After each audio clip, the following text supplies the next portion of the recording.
Et salut, c'est Damien, bienvenue à l'atelier. Aujourd'hui une vidéo un petit peu particulière, on va pas apprendre à faire un nœud, on va apprendre à faire la différence entre les différents types de paracordes, que ce soit polyester versus nylon, mais également paracordes made in USA versus les copies chinoises à pas cher. Alors déjà, pour ceux qui savent pas, qu'est-ce que c'est la paracorde? La paracorde, c'est initialement créé par les Américains au moment de la Seconde Guerre mondiale. La paracorde, c'est une corde de parachute.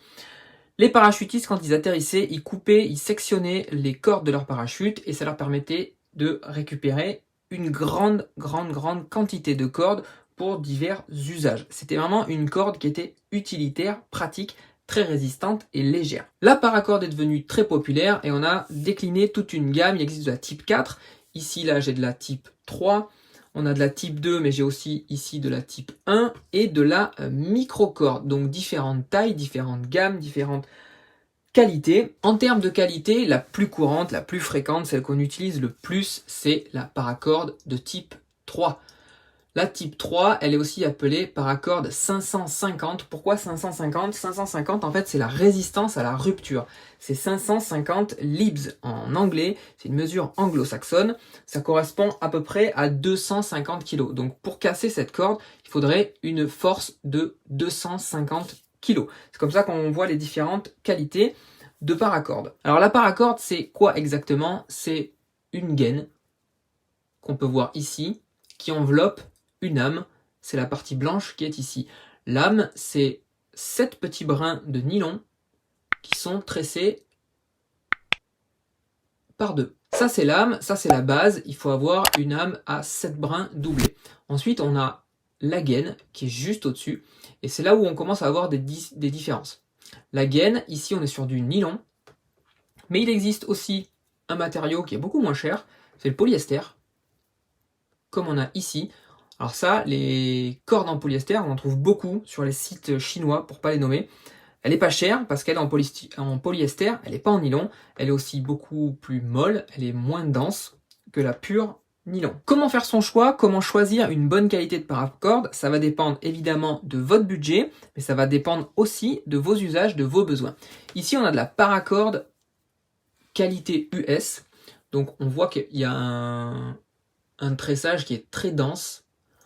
L'âme, c'est pareil, elle est bien tressée, elle est très dense. C'est la meilleure qualité qu'on puisse trouver, mais c'est aussi une des plus chères sur le marché. Ensuite, on va passer sur les paracordes, on va dire, plus chinoises. Donc, avec une âme polyester, qui va être beaucoup moins naturelle au toucher, beaucoup plus rigide, moins souple que celle 100% nylon. Et on va avoir une petite différence au niveau de l'âme. C'est-à-dire qu'on peut voir qu'elle s'effiloche, elle est mal tressée, mais en fait c'est un produit tout simplement de moins bonne qualité. Entre le 100% nylon et le polyester, il y a aussi une grosse différence, c'est le point de fusion. Quand on va vouloir fondre deux cordes ensemble, 100% nylon, ça va se fondre. Par contre, si on veut fondre du nylon et du polyester, ça va pas marcher, ça va pas tenir et ça va casser. On va être obligé d'adapter la méthode, par exemple avec, je vous mets le lien ici, la mani-méthode, pour pouvoir joindre deux cordes sans les fondre.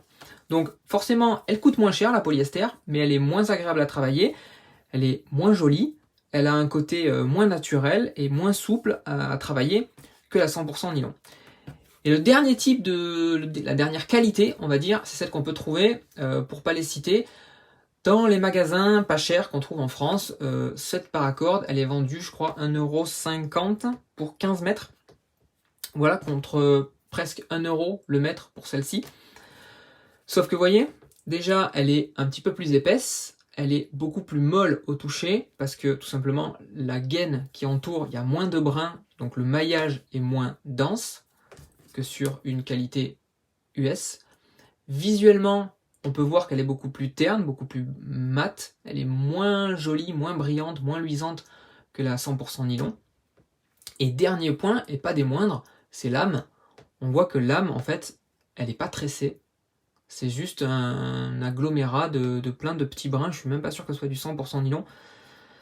Donc, pour attacher des bouts de bois dans votre remorque, ça peut faire le job. Il y a la résistance, mais par contre, il faut vraiment faire attention à l'usage de ce type de cordes qui seront beaucoup moins pratiques, beaucoup moins esthétiques si vous voulez faire des projets comme cela. Par exemple, il va falloir utiliser quand même une cordes de bien meilleure qualité que celles qu'on peut trouver à pas cher. Et si vous avez d'autres questions sur le monde de la paracorde, l'espace commentaire il est juste en dessous, il est là pour ça. Ciao ciao!